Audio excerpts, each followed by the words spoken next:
Bom dia, boa tarde, boa noite, sejam bem-vindos ao canal Onda Espírita.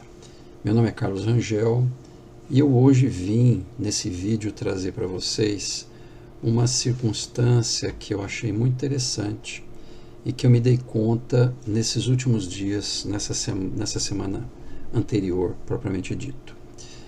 Bom, o assunto que a gente veio falar hoje, na verdade, faz menção à Revista Espírita, especificamente na publicação de 1868, no mês de fevereiro.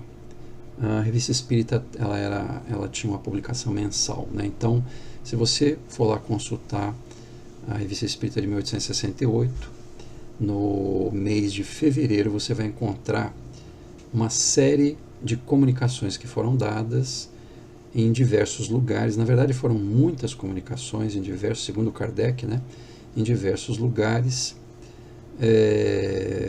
lá pelos idos de 1861, 1862. E ele fez essa publicação somente em 1868, porque assim foi mais ou menos orientado. E o título desse trecho, né, os Messias do Espiritismo. E eu achei interessante porque até então não tinha tido notícia disso, né? Na verdade, assim, o estudo das revistas espíritas são importantes, interessantes, mas é muito volume de informação. Eu, particularmente, não havia estudado tudo. E eu tive essa notícia através de uma palestra do Haroldo Dutra Dias. Vocês devem conhecer, para quem é espírita, deve já ter ouvido falar, já assistido várias palestras dele. Muito bem. E foi muito interessante porque até então eu havia ouvido, né, inclusive fazendo menção a uma passagem de Jesus, que ele dizia na época, né, que no futuro ele enviaria um consolador prometido que iria revelar tudo aquilo que ele não podia ter falado naquela época, mais ou menos assim, né, nas minhas palavras, né? E isso sempre foi atribuído no nosso métier, nosso meio espírita, né? Foi atribuído à doutrina espírita, né, como aquela que viria falar novamente da Boa Nova, do Evangelho de Jesus, mas agora com um olhar descortinando muitas informações que não se podia dizer na época de Jesus, né? Então aqui a doutrina espírita fala sobre a continuidade da vida após a morte do corpo, a questão das reencarnações, né?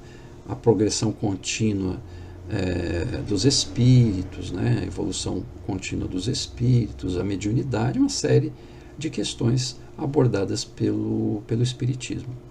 E com isso a gente tem uma outra visão, né, de nós como alma, como espírito imortal, né? A vivência, a existência de uma dimensão espiritual onde a gente vive, continua a viver, né, com estruturas algo semelhantes às nossas, etc, etc. Muito bem. Só que nesse trecho, através do noticiário aí do Haroldo, que inclusive eu vou colocar esse vídeo na descrição do vídeo que eu estou montando agora, que eu estou passando para vocês agora, ele comenta, né, que não é só somente a questão do espiritismo. Ele dá notícia de duas coisas. Uma delas que já é mais ou menos do nosso conhecimento, que por volta aqui da nossa época, da época que nós estamos vivendo, após os anos 2000, viriam aí uma pleiade de espíritos, né? Milhares, milhões de espíritos que reencarnariam para poder fazer realizar o planejamento da mudança do mundo de provas e expiações para o mundo de regeneração, né? E que nós estamos aí perto do auge dessa mudança, né? Muito próximo, né? Na verdade já atravessando, fazendo quase que fazendo essa mudança, né? Entre aspas, né? O mundo de regeneração só daqui a um tempo razoável, mas nós estamos no auge dessa transformação. Mas só que tem um detalhe a mais que ele fala. Ele fala da vinda de alguém especificamente.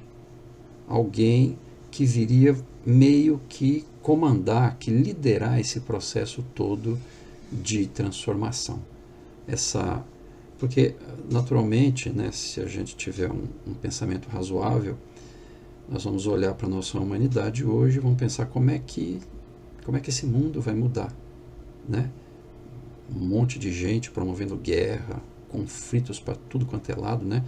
Nós estamos gravando esse vídeo em janeiro de 2024, aliás, em fevereiro de 2024, e para quem está vivendo esse momento sabe, né, o que está acontecendo, Rússia e Ucrânia, os conflitos ali entre Israel, faixa de Gaza, os palestinos, os países árabes, né, todo mundo ali num turbilhão de conflito, envolvendo muita gente, muitos países, e a coisa parece que o caldeirão está em ebulição, está pegando fogo, né? Então nós estamos vivendo um momento muito complicado. E, no entanto, né, como que nós vamos encetar essa mudança olhando para esse cenário? Eu estou falando de guerra, mas não é só guerra. Né? Nós temos aí uma diversidade de violências ocorrendo cada vez mais intensamente, muitas mulheres sendo assassinadas e agredidas, conflitos religiosos, luta pelo poder, uma série de coisas que nós estamos assistindo e que nos faz perguntar, né? Nós estamos às portas de um mundo de regeneração? Como que pode ser isso? Né? É realmente difícil de digerir isso, né? O Haroldo ele nos esclarece um pouco, e esses trechos aqui que eu vou trazer para vocês, alguns detalhes, depois eu vou sugerir que vocês leiam na íntegra, eu vou colocar aí as referências na descrição do vídeo, mas eu vou trazer alguma coisa para que vocês possam ter um início aí de reflexão interessante, né? O Haroldo ele fala para a gente que, na verdade, nós estamos aqui nesse mundo conflituoso, mas vai haver uma equipe de primeira linha que vai assumir a liderança da mudança, né? E que essa liderança ela tem uma tal envergadura espiritual que ela vai mudar o jogo. Mas nós estamos falando de 8 bilhões de criaturas que estão encarnadas e uma quantidade muito grande de gente ainda comprometida espiritualmente, comprometida com o mal, comprometida com o erro, né? Então a gente acredita que algumas coisas muito intensas irão ocorrer agora para os próximos tempos, né? Para que essa humanidade comece a se dobrar, né? Percebendo que o bem realmente é o mais importante, é o que interessa e é o que vai realmente nos salvar, né? Mas aí, indo aqui para os textos, né, eu vou passar algumas coisas para vocês. Se você for lá, então, na edição de fevereiro de 1868 da Revista Espírita, você vai ver que tem uma das mensagens, né, que é a 5ª mensagem, são 13 mensagens, não me engano, 13 mensagens, né, 13 ou 14 mensagens. E a 5ª, ela é de São Luís. E ela começa falando alguma coisa assim, ó.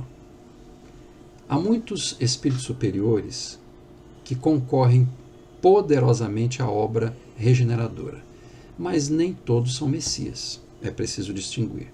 Então ele começa a discorrer para nós 3 níveis hierárquicos, vamos dizer assim, de espíritos que estão concorrendo para a mudança do nosso planeta, mas que haverão de encarnar. Então aqui eu tenho o primeiro deles, que são os espíritos superiores, e que ele diz que agem livremente de sua própria vontade. Tem a segunda leva, que são os espíritos marcados. Ele inclusive, o título dessa comunicação dele é Os Espíritos Marcados. E ele diz assim, que esses são designados para uma missão importante. né? Eles têm uma irradiação luminosa, que é o sinal característico de sua superioridade. No entanto, como eles têm o livre-arbítrio, podem falhar por falta de coragem, de perseverança e de fé, e não estão ao abrigo dos acidentes que podem abreviar os seus dias.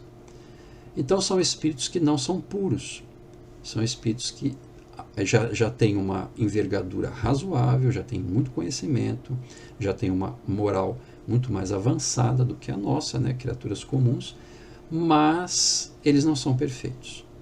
Né? Eles têm o livre-arbítrio e eles, eventualmente, numa encarnação, podem falhar de alguma forma. Né?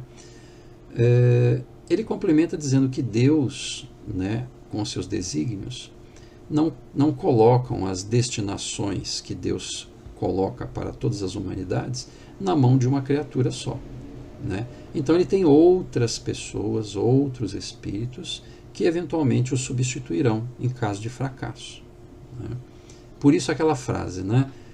Muitos os chamados e poucos os escolhidos. Né?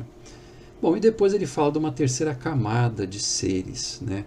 Esses aqui ele chama verdadeiramente de os Messias. Ele diz assim, ó, seres superiores chegados ao mais alto grau da hierarquia celeste. Depois de terem chegado a uma perfeição que os torna doravante infalíveis e acima das fraquezas humanas, mesmo na encarnação, são admitidos no conselho do mais alto e recebem diretamente sua palavra, ou seja, de Deus, né? E estão encarregados de transmitir e fazer cumprir as missões que lhes são dadas. São verdadeiros representantes da divindade. Muito bem. Ele diz aqui no final dessa mensagem que os espíritos dessas três categorias devem concorrer ao grande movimento regenerador que se opera. Essa comunicação foi dada por um médium, não foi citado o nome do médium, mas diz que o médium estava em êxtase sonambúlico, né? Um fenômeno mediúnico em que o médium entra em profundo sono, né? Ao ponto dele não interferir em nada a comunicação. E essa comunicação foi dada em 1866, um pouco depois da maioria de todas elas. Né? Muito bem. Aí vem a mensagem de São Luís. A mensagem de São Luís, ele diz assim, ó, venham, meus amigos, confirmar a esperança dos altos destinos que esperam o Espiritismo. Ele fala do destino do Espiritismo. Aí ele diz assim, esse glorioso futuro que vos anunciamos será realizado, aqui vem o detalhe, do qual eu ainda não havia ouvido falar especificamente. Eu até gostaria que vocês colocassem a opinião de vocês, se vocês já ouviram, já sabiam dessa situação, porque eu particularmente ignorava isso. Ele diz assim, ó, esse glorioso futuro que vos anunciamos será realizado pela vinda de um espírito superior, que resumirá na essência de sua perfeição, então ele está dizendo que esse espírito é perfeito, né? Todas as doutrinas antigas e novas, e que pela autoridade de sua palavra unirá os homens às crenças novas. Veja, ele está anunciando uma figura perfeita, um Messias, que virá naturalmente após, né, esse tempo em que o Espiritismo procura trazer as informações da outra dimensão, né, da nossa imortalidade, etc., etc., uma vez estabelecido algo sobre essas verdades espirituais, o mundo estará preparado para receber esse Messias. Mas ele será a criatura, né, o irmão, o grande irmão, que irá, na verdade, unir os homens em uma crença só. É o que está falando ele aqui. E ele continua dizendo, ó, semelhante ao sol que se levanta, dissipará todos os obstáculos amontoados sobre a eterna verdade pelo fanatismo e a não observância dos preceitos do Cristo. né? Então, esses obstáculos que o fanatismo, a falta de observância dos preceitos que o Cristo nos colocou, veio colocar uma série de obstáculos para que a Boa Nova, o Evangelho, pudesse se estabelecer na humanidade, né? Então ele, como um sol, vai se levantar para estabelecer tudo isso de novo, né? Aí ele coloca assim, ó, a estrela da nova crença, o futuro Messias cresce na sombra, né? O que ele quer dizer com isso? Vocês sabem que a nossa humanidade está imersa em tal monta de problemáticas que se um espírito dessa envergadura se revelasse antes do tempo, talvez desse algum problema na implantação do planeta de regeneração. Então, a espiritualidade ela trabalha silenciosamente e age efetivamente no momento certo. Então esse espírito naturalmente vem se preparando para que ele possa vir no momento certo e na idade certa, porque pelo que ele fala aqui a gente entendeu que ele vai encarnar e possivelmente já está encarnado. Existe uma fala, né, inclusive do Chico, Emmanuel, etc., de que Emmanuel, o próprio Emmanuel, né, viria para cá, estaria já encarnado, possivelmente aí com uma idade em torno de 24 anos. E que ele seria um elemento de muita importância nesse processo da implantação do mundo de regeneração. Mas aqui, né, com absoluto respeito a Emmanuel, a gente tem tantos livros que a gente vive lendo, vive estudando sobre o Evangelho, que é dele, né, psicografado pelo Chico, mas escrito por ele, e a gente tem uma admiração por ele, assim, que não tem nome para descrever. Entretanto, São Luís está falando aqui de um Messias, de um espírito puro. Eu acredito, mas eu não posso dizer com certeza, que Emmanuel ainda não seja absolutamente puro, porque nós estamos falando em alguém que, pelas descrições, é ao nível de Jesus. Inclusive, vocês depois eu vou recomendar aqui as outras comunicações, há algumas delas que falam de que, até colocam assim, será o próprio Cristo que vai retornar?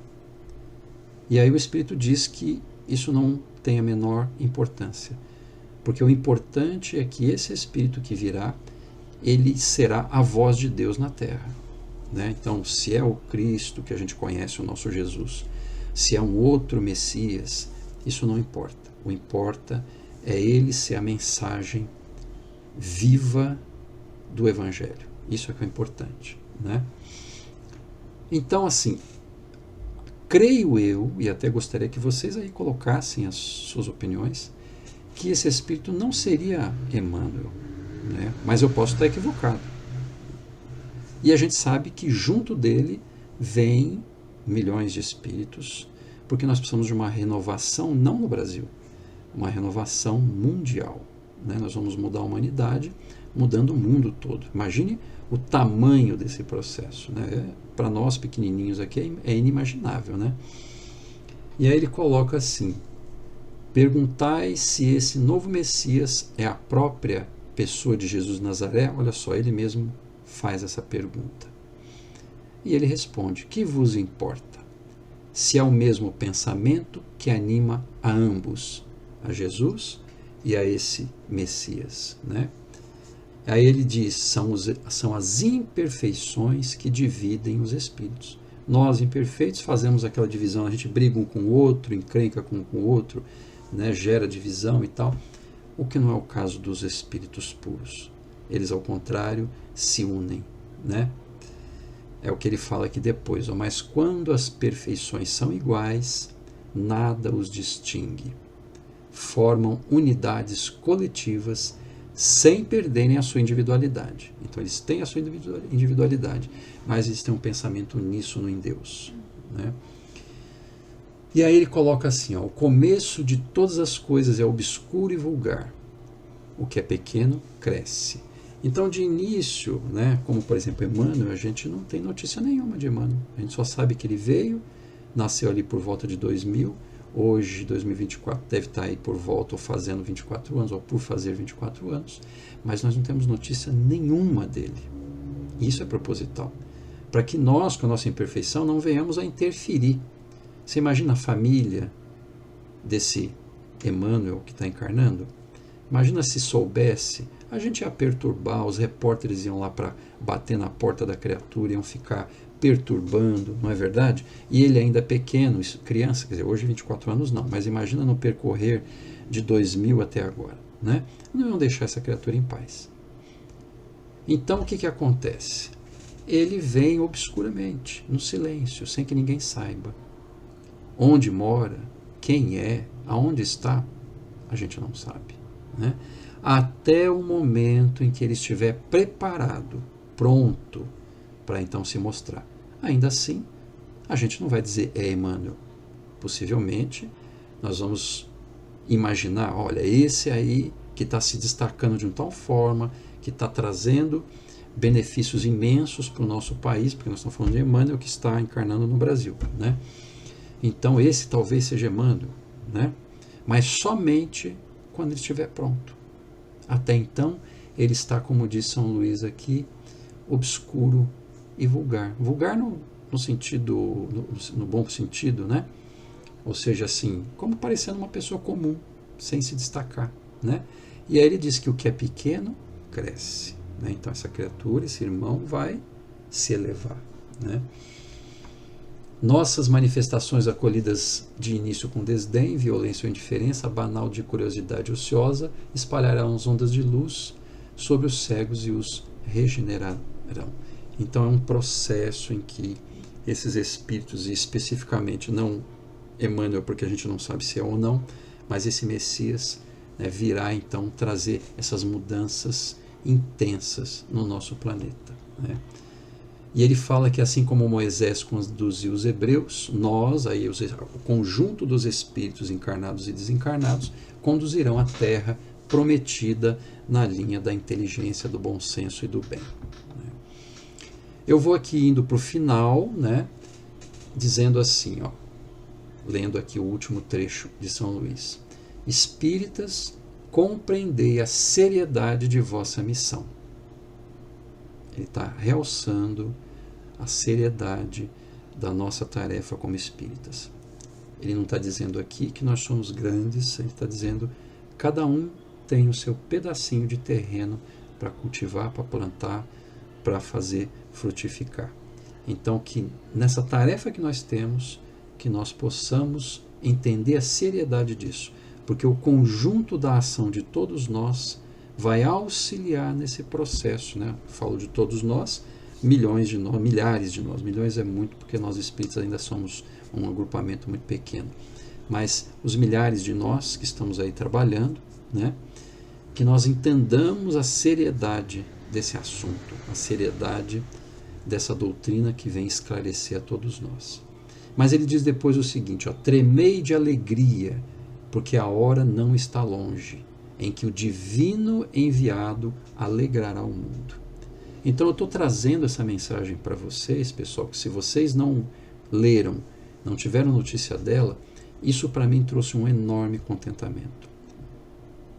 Apesar de nós já sabermos que não estamos sozinhos, agora a gente sabe que virá um Messias que irá encarnado com o rosto à nossa vista, ele vai atuar de uma forma maravilhosa, auxiliando para que esse mundo finalmente entre na transformação de que nós precisamos, né?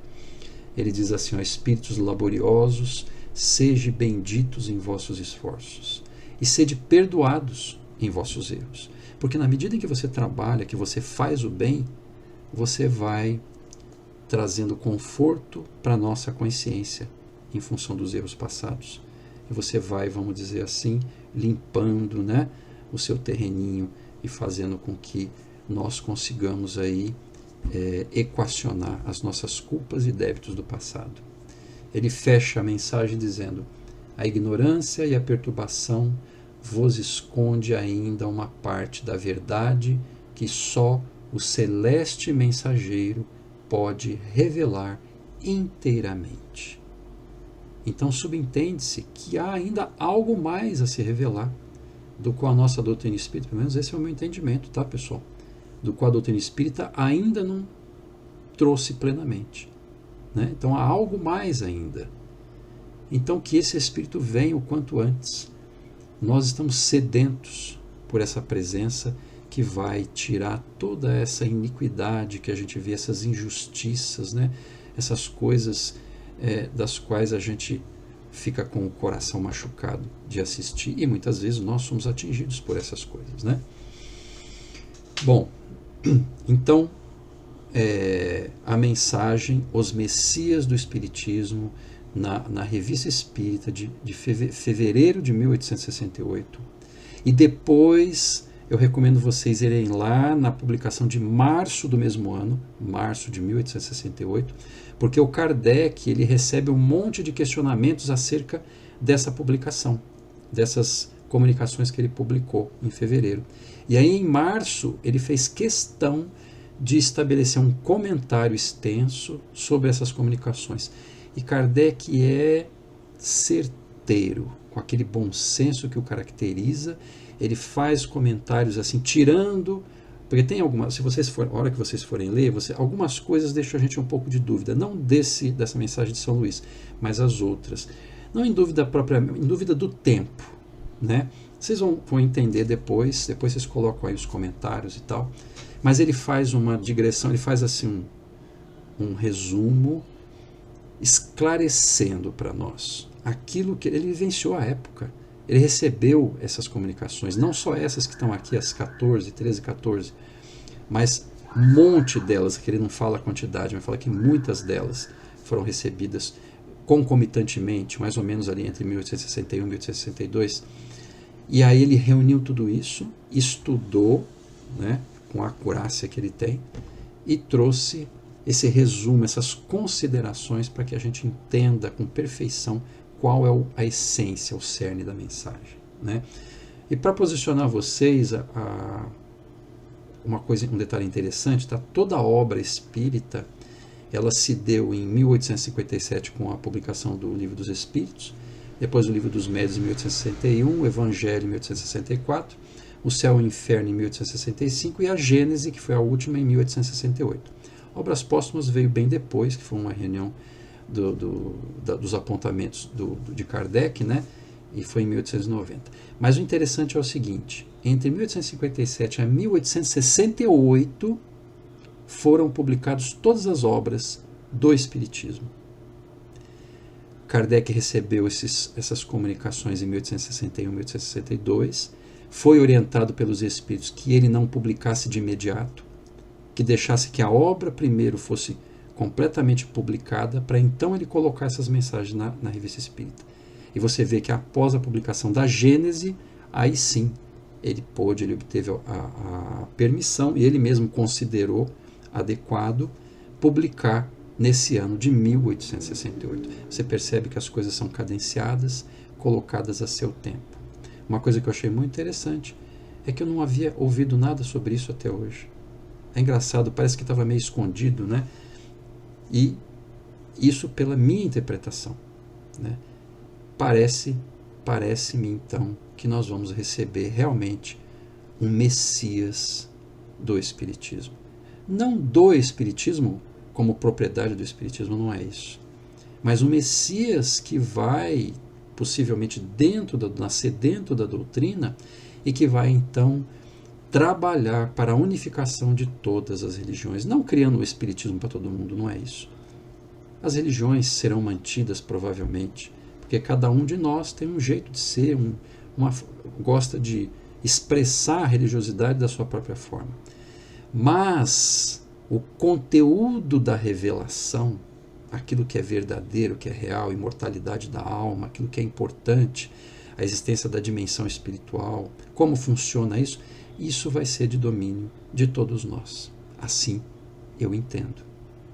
Então, eu fecho aqui o comentário que eu trouxe hoje para vocês. Espero que isso os ajude a abrir um canal de novas esperanças, esperanças verdadeiras, né? Porque eu particularmente acredito muito nessa doutrina trazida por Kardec, na verdade trazida pelo Espírito da Verdade, essa comunhão de espíritos que vem trazer essa nova revelação, e que diz que nós vamos receber um Messias.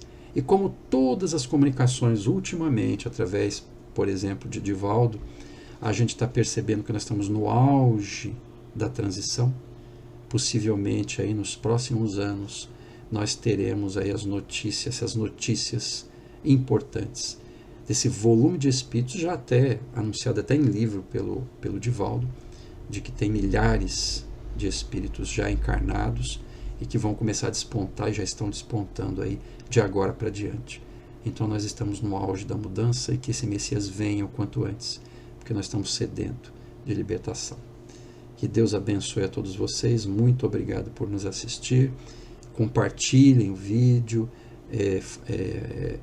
dê lá o like de vocês vão nos ajudar muito, tá? E agradeço a toda a contribuição que vocês nos estão dando e têm nos dado aí nesses últimos 3 anos. Beijo no coração, fiquem com Deus e até a próxima.